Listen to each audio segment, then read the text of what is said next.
Today's notes are on factoring the difference of two squares, and I think this is easier than factoring out the GCF. So what I would like for you to do right now is to copy this stuff down, and then I would like you to pause it and try these two on your own. And yes, I will put up the pause sign for you.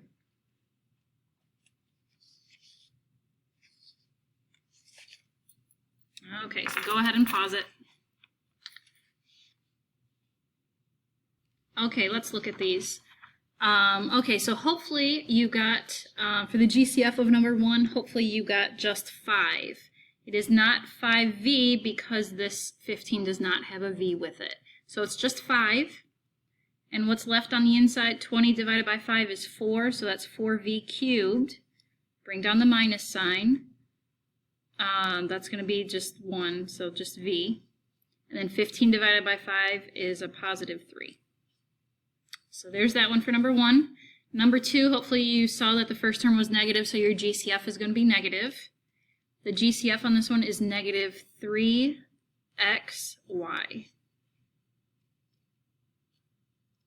Negative 12 divided by negative 3 is a positive 4. 2 minus 1 is just 1, so that's x. And the y's cancel each other out.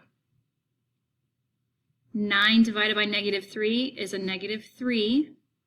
X's cancel each other out, but with the y's, that's 2 minus 1, so there is a y. And there's the answer for number 2. If you have any questions on those, please call me over or come see me. Either one is fine. Now we're moving on to the new stuff, which is finding the difference of two squares. So go ahead and write this down. It says, if there is no middle product in the difference, I wrote difference in a different color because that's important. Difference means subtracting if you don't remember.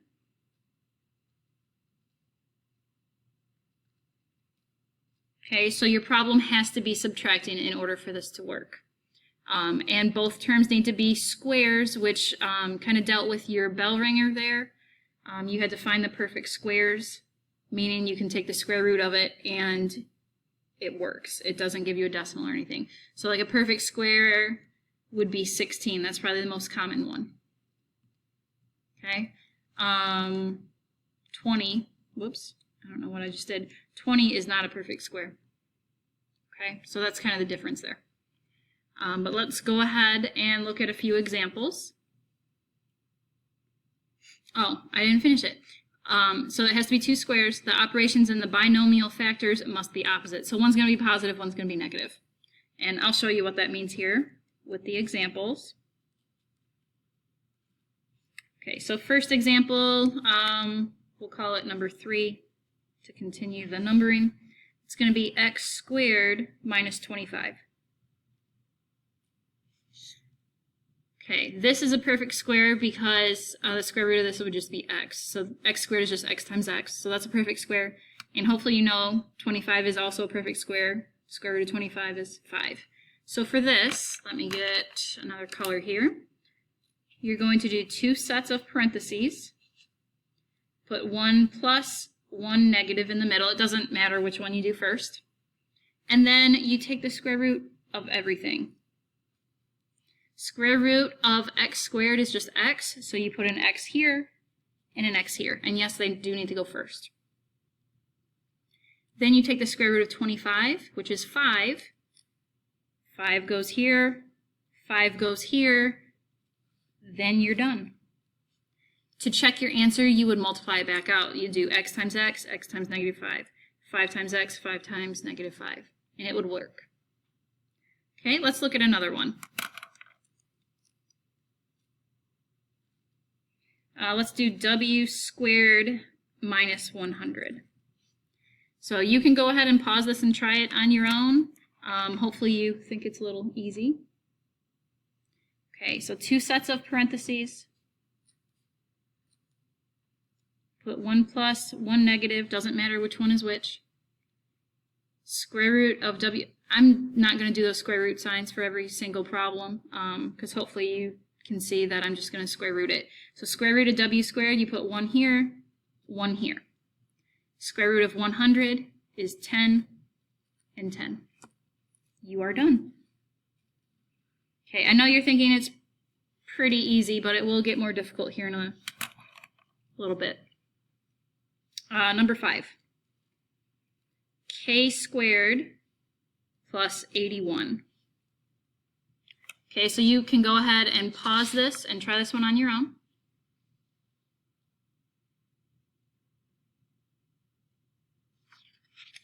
Okay. Did you fall for the trick? Remember up here it says it has to be difference. This is not difference, so this one you can't factor.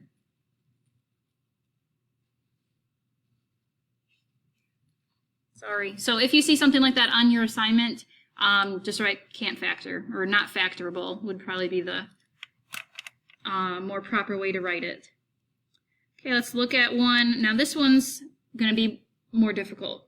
This is 9x squared minus 16.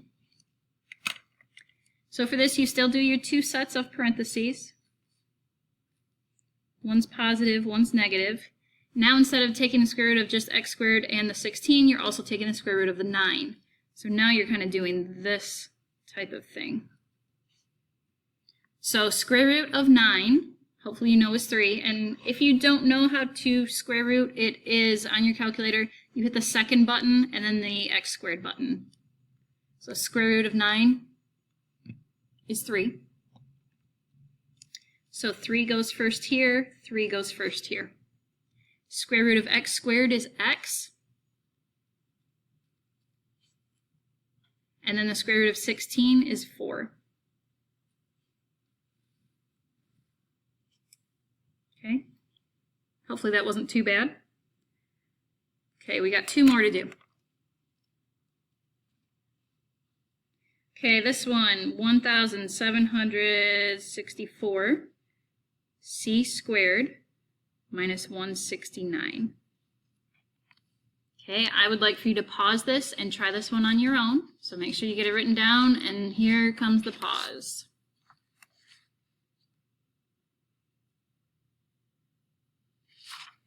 Okay, let's see how you did.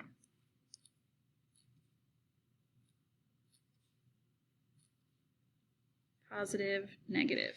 So when you do the square root of 1764, you get 42. So 42 goes first in each one. 42, 42. And the square root of c squared is c. When you square root it, you're basically just dividing the exponent in half, which will be very handy in the next problem. Square root of 169 is 13. And that one is done. Okay, last one. This is a more difficult one, and I would probably assume that the state would give you something like this on the state test because they like to try and trick you. So this one is a little bit more difficult. So it's 72 j squared k squared minus 98 m to the 4th. Okay, hopefully you recognize that 72 and 98 are not perfect squares, but if you're not sure, you can go ahead and do square root of 72, that's a decimal, and the square root of 98 is also a decimal. So I can't take the do the square roots quite yet, but thinking back and looking up here, what did I write? Look for the GCF first. So you can factor out the GCF first. I will tell you that since they're both even, I'm going to factor out a 2. So basically I'm going to divide both of those by 2. Okay, 72 divided by 2 is 36. Oh look, that's a perfect square. And 98 divided by 2 is 49. Oh look, a perfect square. Now you can continue with what you do over here.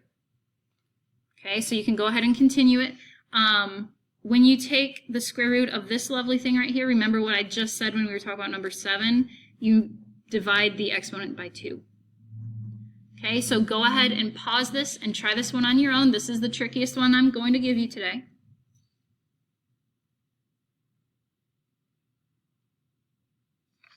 Okay, let's see how you did. So the 2 stays on the outside. That's part of the answer, so you can't lose it.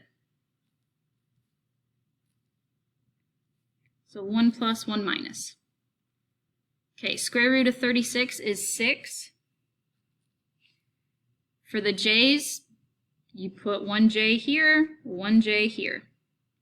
For the k's, 1k here, 1k here. Square root of 49 is 7. And the square root of m to the 4th is actually m squared, because you divide it by 2. 4 divided by 2 is 2, so it's m squared here and m squared here. And yes, you could very well see something like that on your state test. If I give you something like that, it will most likely be a bonus problem, but you never know. Okay, so that is it for your notes for today. Your assignment is posted on Schoology, and so you can go ahead and do that. You can also do your exit ticket to get that out of the way.